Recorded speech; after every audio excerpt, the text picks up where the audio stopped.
Hello friends, कैसे हैं आप सभी। आपका मेरे चैनल सुपरनैचुरल 16 में एक बार फिर से स्वागत है। आज का शीर्षक है हॉन्टेड होम। लेकिन ऐसे ही वीडियोस देखने के लिए मेरे चैनल को जल्द से जल्द सब्सक्राइब करें और बेल आइकन भी हिट करें ताकि आगे आने वाले हर नोटिफिकेशंस आप सभी तक कहीं भी कभी भी पहुंच सके।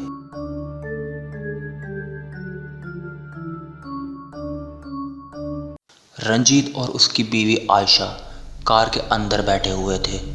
बाहर बहुत तेज बारिश हो रही थी और बिजली की गड़गड़ाहट ने बाहर के वातावरण को शोर से भर दिया था। वो लोग स्टेट हाईवे 2 पर ही चले जा रहे थे। वो लोग कुछ ही देर में बालासिनोर पहुंचने वाले थे। ये शहर अहमदाबाद शहर से 80 किलोमीटर की दूरी पर स्थित है। कुछ देर बाद वो दोनों पहुंचते हैं उसी बालासिनोर वाले आलीशान घर में जो कि कुछ सालों से बंद पड़ा हुआ था। रंजीत और आयशा जल्दी जल्दी गाड़ी से निकले और देर रात तेज बारिश के चलते वो लोग अपना सामान भी गाड़ी से बाहर नहीं निकाल सकते थे। उनके साथ में उनका ड्राइवर मुकेश वहाँ पर मौजूद था। वैसे भी देर रात होने की वजह से वो वहाँ से निकल भी नहीं पाता, और अगर निकलता भी तो वहाँ से राजकोट तक जाने में उसको 5 से 6 घंटे लग जाते, जिसकी दूरी 300 किलोमीटर के आसपास रही होगी। तो उसने सोचा कि क्यों ना यही रात बिता लिया जाए, और उसने वही किया।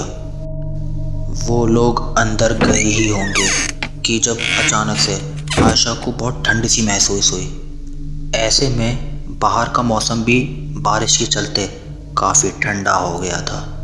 उन्होंने उसको नज़रअंदाज कर उसके अंदर गए और तुरंत सो गए। सुबह जब उठे तो बाहर से आती ठंड हवा से आयशा पहली जाग गई थी। बाहर देखा तो मौसम साफ हो चुका था। वो लोग जब सुबह उठे तो सबसे पहले गाड़ी से सारा सामान बाहर निकाला और बाकी गाड़ियां भी वहां पहुंच के सारा सामान बाहर निकलवाने लगी। सामान को शिफ्ट करते करते रात ही लगभग हो चली थी। ड्राइवर मुकेश भी वहाँ से निकल पड़ा था। वो दोनों बात कर रहे थे कि आज उनका अपना खुद का मकान है। वैसे भी दोनों ने काफ़ी स्ट्रगल किया था यहाँ तक पहुँचने के लिए। रात के 10:30 बज जाते हैं। बात करते करते समय भी हो चला था सोने का। वो लोग तुरंत बिस्तर पर पड़ते ही तुरंत नींद लग जाती है दोनों को। कुछ टाइम के लिए सब कुछ सही चल रहा था, लेकिन अचानक से किसी बच्चे के चीखने की आवाज़ आई, जिससे आयशा की तुरंत आंखें खुल गई और भागते भागते पहुंची उस फ्लोर पर जहां से ये आवाज़ आ रही थी। चेक करने पर कोई भी नहीं मिला वहां पर आयशा को। आयशा ने सोचा कि शायद से उसका वहम होगा, लेकिन जब वो नीचे की तरफ बढ़ रही थी तो अचानक से उसके सर में बहुत तेज़ दर्द होना शुरू हो गया। वो फ़ौरन बेडरूम में जा कर के बिस्तर पर पड़ जाती है, और पूरी रात इतना सब कुछ होने पर भी उसको देखने से ऐसा लगता है कि मान लो उसके साथ कुछ हुआ ही ना हो। सुबह होने पर उसने सारी बात रंजीत को बताई।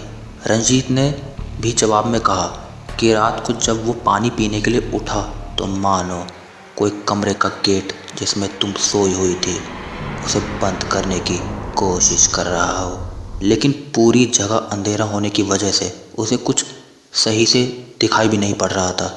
लेकिन उसने वहम और फालतू बात बतलाते हुए उसे टाल दिया था। दोनों अपने अपने काम पर निकल जाते हैं। काम करते करते दोनों को रात हो जाती है। उन लोगों के पास वैसे भी एक दूसरे के साथ समय गुजारने का समय भी नहीं मिलता था।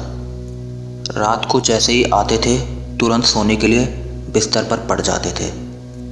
एक रात जब दोनों सो रहे थे तब सोते समय आयशा की फिर आंखें अचानक से खुली, लेकिन इस बार आवाज़ किसी बच्चे की नहीं थी, बल्कि ये आवाज़ किसी जेंट्स की थी। आयशा जैसे ही भागते भागते सीढ़ियों के पास पहुंची तो देख के दंग रह गई, क्योंकि पूरे सीढ़ी पर खून ही खून बिखरा हुआ था।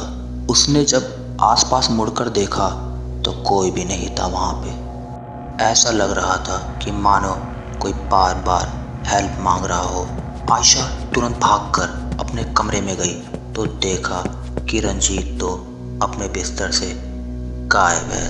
वो फौरन उसे खोजने के लिए हर जगह चेक किया, लेकिन उसका कोई भी अता पता नहीं चला। आयशा के पूरे बदन पर उस ठंड भरी रात में पसीना ऐसे आ रहा था मानो कि अभी आयशा नहाई हो। एक्चुअली में जिस घर में ये लोग रह रहे थे उसके 2 फ्लोर थे और पीछे था एक बैकयार्ड। जहाँ पर आयशा पहुँचती है तो देखी कि रंजीत आराम से वहाँ बैठे कुछ अपने आप ही बड़बड़ाया जा रहा था। आयशा ने जैसे ही उससे बात करना चाहा तो बड़बड़ाना छोड़ दिया रंजीत ने। जब पीछे पलट के देखा तो सामने आयशा खड़ी थी। उसने आयशा से बिना कुछ बोले सीधा उठा और चल दिया बेडरूम की तरफ। सुबह जब दोनों उठे तो आयशा ने रंजीत से बात करने की कोशिश की, लेकिन वो चुपचाप खामोश था, कुछ बोल भी नहीं पा रहा था। केवल एक लफ्ज़ कहा, इस घर को छोड़कर कहीं मत जाना, जिससे आयशा काफ़ी हैरान थी। उसने सर हिलाते हुए कहा, ठीक है। आयशा को भी अब लगने लगा था कि जरूर इस घर में कुछ ना कुछ गड़बड़ ज़रूर है। उसने रंजीत को बिना बताए अपने बेडरूम में कैमरा लगा दिया और आज आयशा की छुट्टी भी थी। केवल रंजीत गया हुआ था अपने काम पे। रात हो जाती है रंजीत को घर आते आते। आयशा ने खाना लगाया और केवल रंजीत सोने चला गया। खाना खाने के बाद आयशा को नींद नहीं आ रही थी तो उसने कैमरा की रिकॉर्डिंग देखना शुरू किया।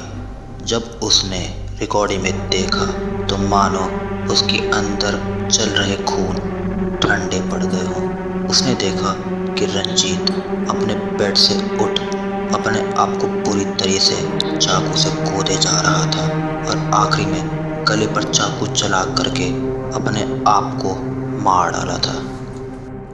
आयशा ये सब देख काफ़ी डर गई थी और फौरन गई बेडरूम में। जैसे ही उसने अपने पति को देखना चाहा तो कोई भी नहीं था वहाँ पर। उसने जल्दीबाजी में अपना सामान पैक करना सही समझा और तुरंत गई अपने रूम में और सामान पैक करना शुरू कर दिया था, क्योंकि अब वो समझ चुकी थी कि कोई काली शक्ति उन्हें मारना चाहती है। वो जैसे ही घर से निकलने वाली थी, अचानक से किसी ने मानो उसका सर जोर से पकड़ लिया और भिड़ाने लग गया दीवार पे, जिससे आयशा का सर मानो पूरी तरह जख्मी हो चुका था। तभी पीछे से आवाज आई, तुम्हें मना किया था ना कहीं जाने को। इस आवाज़ के बोलने के साथ ही आयशा की जोर से चीख की आवाज़ सुनाई दी और एकदम से शांति हो गई, मानो कुछ हुआ ही ना हो। तो दोस्तों, ये थी आज की कहानी सुपरनैचुरल 16 में। आप सभी को कैसी लगी कमेंट में लिख करके ज़रूर बताना। मेरी ऐसी वीडियोस देखने के लिए मेरे चैनल को जल्द से जल्द सब्सक्राइब करें। तब तक के लिए बाय।